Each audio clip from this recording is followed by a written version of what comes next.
આ તરફ સિમ્બાયોટેક ફાર્માલેબ લિમિટેડને ₹1,757 કરોડનો આઈપીઓ 24 ઓગસ્ટે રોકાણકારો માટે ખુલશે અને 27 ઓગસ્ટ સુધી અરજી કરી શકાશે.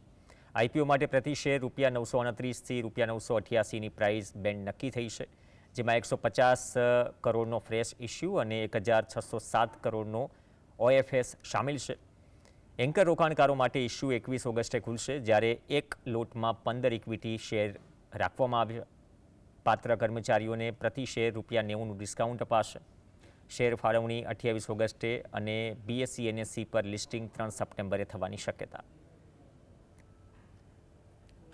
ड्रिवन फार्मास्यूटिकल और बायोटेक्नोलॉजी प्लेटफॉर्म है और हमारे ईथोस में हमने टेक्नोलॉजी के ऊपर और मैन्युफैक्चरिंग स्केल के ऊपर और जो रेगुलेटरी कंप्लायंस है, इन तीनों चीज़ों को मिला के हमने ग्लोबल लीडरशिप को हासिल किया है पिछले 20 से 25 सालों में और यही डीएनए हम सक्सेस का अगले नए कुछ वर्टिकल्स में डालना चाहते हैं, जहां हमने अपने एपीआईज़ को अपनी फॉर्मुलेशन में कन्वर्ट किया है, जिसे हम कॉम्प्लेक्स इंजेक्टेबल बोल रहे हैं.